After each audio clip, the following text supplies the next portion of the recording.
G'day guys, Peter, PDG Suvos checking in here for nobody in particular whatsoever.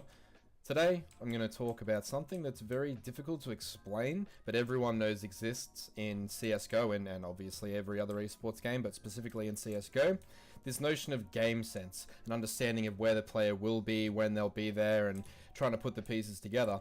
And what I'm going to do is I'm going to break this concept of game sense down into three, I guess, beginner, intermediate, and expert level phases, so you can try and get an understanding in your own head of where you sit in the different categories, and then try and improve your own game that way. So without further ado, we'll start with the concept of the beginner game sense player.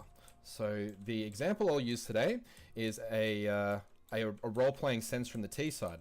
So what we're going to do is we're going to pretend that a CT is up here throwing this pop flash like that. Okay, or any variation of that pop flash depending where the CT wants to get it, if he wants to flash deep, if he wants to flash shallow, wherever it is. Okay, so let's say you are here as a T-side player, right? Now this is where I'll start breaking it down into beginner, intermediate, and expert. So this is how a player with beginner game sense would understand that flash. They would probably look in this direction. They may attempt to turn from the flash if they see it bounce, but if the flash is good, they may not see it bounce. And then they will sit here flashed, or maybe try and run backwards flashed, or whatever the case may be, and they might get swung on from this connector guy, or they might get swung on from here, or they might not die at all. Maybe it's just a defensive flash from the CT. We're not looking at it from a CT perspective, we're looking at it from the game sense of the terrorist side player. So a player with beginner understanding of the game will look at that flash and just think to himself, there's one in B site somewhere, right? They may have not been paying attention to the angle of the flash, how quickly the flash bounced and how far it kicked up, a number of where it popped, and sort of like the sense of how long the flash was hanging. So they don't have any understanding of this. Their game sense is that there's someone in B and they've flashed through this area of the map and now they're blind. So their decision making now is predicated upon there being one in B somewhere. And this is a very simple way to look at it and very easy to understand, because you see the flash come from B, you understand there's an opponent in B somewhere, but you have no further understanding of where or why that guy might be holding in a certain position.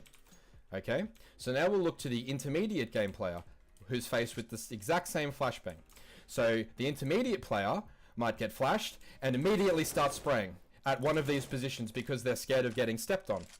Right? Because they understand that that could be a pop flash. Now again, whether they die from here, or they don't die at all because it's a defensive flash, doesn't really have anything to do with what we're looking at. What we're looking at here right now is the game sense and the decision making upon seeing the flash. So an intermediate player will start spraying this and then understand that there may be someone peeking on the flash, because that's why the flash is being thrown, generally speaking. There aren't many circumstances where a CT in this situation would just throw a defensive flash and not peek at all, unless he was solo side, bomb site, and he thought that there was a lot in B man and he wanted to slow down the progression and he didn't have a smoke or a Molotov.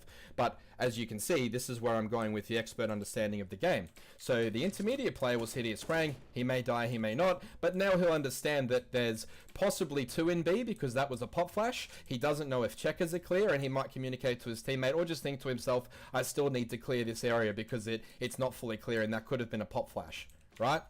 So that's the intermediate player's understanding. Now, exactly the same flash comes in to a pro level or expert level, I guess, person with game sense. Now we're looking at a situation where this person sees this flash come in, it bounces. Now, I'm by no means comparing myself and calling myself an expert on the global sense, in terms of being a game sense expert compared to the likes of Simple, Forest, Neo, these guys with legendary in-game decision making, and BK. These are examples of players who have completely maxed out their ability to impact the game via just a sense of what's happening around them, okay? But what I will do is try and communicate to you what goes through my head when I see this pop flash, and maybe it might enlighten you to the different possibilities that are open. So immediately when I see that pop flash, I'm obviously going to attempt to turn it if I can. If I can't, I will throw down a little bit of spray, but by no means empty my clip, and I'll also hold my position here. Now this is really important, because if that is an aggressive flash and I have been fooled by it and it is a good pick, then that is good gameplay by the CTs, and you can't be afraid of that as a T-side player. You need to learn to be aggressive and try and push through that, and also where possible you can't just concede territory, right? So you can't just back off, because if you've backed off here after just one flash, then it's massive advantage for that flash. If you decide to take the risk and hold this flash, then you can obviously call for help if you have teammates available. You can get a trade frag situation, which is beneficial on the T side, but there's going to be no possibility of a trade frag if you die jumping backwards like this and die back here, because now the CT that killed you is all the way up here, and your teammate, assuming that he's in a good position to trade, that guy may have already disappeared before he even has a chance to swing and trade. Whereas if you obviously hold your position, then one of the CTs have to swing pretty wide, and that gives ample opportunity for your teammate to trade frag into that situation. So that's number one. You can't concede the distance. That's how I look at this. Number two, I could tell by the angle of the flash coming in and how it bounced that it was going to be from the uppers the uppers area of the bomb site, and this would be thrown for two specific reasons, right? If there was a guy in sight with low utility and he was going to be exposed and he was concerned, or there was a guy in checkers or close pit here, waiting to peek onto that flash, or maybe behind the box depending on how late into the round this is, or maybe even back at checkers. But in any instance, it's going to be that flash is specifically for someone to pick, or any variation of that lands in there. So I'm already thinking to myself, okay, that is a bait flash, so what I have to do is gamble from bomb site or checkers. As the entry fragger, I have to do my best to clear one, but I have to prioritize one and choose one direction that I believe. So based on that flash, that is the most likely situation, if it lands there, that this player is going to be checkers or pit. Like, that is the most likely situation for that flash. It's very unlikely that a good player would throw that flash and then have someone just sitting in bomb site, as I said, unless it was a utility issue. Okay, or they thought you were very close to grouping up. So looking at that flash, I'm immediately thinking to myself, okay, I need to clean one or the other, and as an entry fragger or as someone in the front positioning, I would gamble one way or the other, like focus this way and clear this, and have a teammate swing onto headshot or swing onto uppers or CT as I ran out with my back turned to try and prioritize, or maybe I would go in again, like looking this way, trying to clear that, while my teammate would step close and cover me if I got shot in the back and try and trade onto the side guy like that. Or I may choose to ignore checkers and entry frag like this and try and move in and clear all the spots I need to as an entry fragger on this side. But, you know, that's the gamble that I would take. Now, also what this shows me critically about this flash may actually reveal positioning on other parts of the map. So, you know, traditionally, if you are playing 2B, it's most likely to be a 2-1-2 setup. So if this flash comes in and you understand they're playing 2B, the likelihood is that the CTs are playing one sandbag, one mid-con, or one white box in mid, around that area, and they're playing two bomb side in A, or maybe they've got a boost going or something like that. It is seldom that a team will play two dedicated B with support flashes, but then also be heavily contesting mid, unless of course they're playing retake on A and they're just AWPing from the truck, in which case a simple progression smoke from A main from this position will completely counter that, and then you'll be easily able to, you know, just the generic sort of smoke there, that'll easily be able to counter that setup and you'll be able to get in. That's not a very commonly used setup, particularly leading into the back end of the round. Not a lot of CT teams will hold aggressive mid and aggressive B in this fashion. So if you're getting this type of flash in this situation, if you don't die, or you do die and get traded out, just being in a good position to properly assess why and how that flash is being used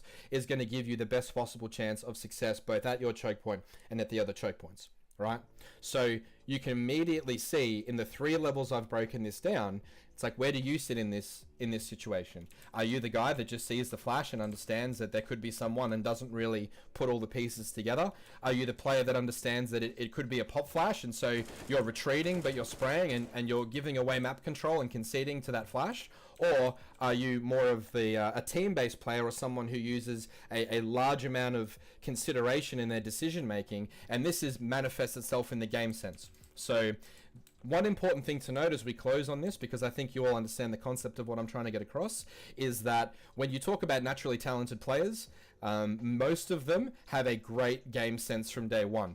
You know, this freakish thing where you just see they always have great timing and they always have great pushing ability, and great clutch ability. Like, you know, someone like Get Right, who from the very start, since he began in the pros, always had a great understanding of game sense, and his was through the study of the game and the pursuit of greatness through attention to detail and the nuances of the game, and he was very studious in his approach. But then there's the exact opposite, Forrest, who's always had a magnificent understanding of where and when people will peak him, but didn't necessarily have to put in the amount of work. But you can see how they both, and players like NBK is a mixture of both, So you can see that using a combination of study and a natural ability, you can be on one end of the spectrum or the other, but where do you fit in terms of how you approach the game and the amount of thought you're putting into behind each and every move that you make? Are you playing a game of chess, or are you simply, a bot?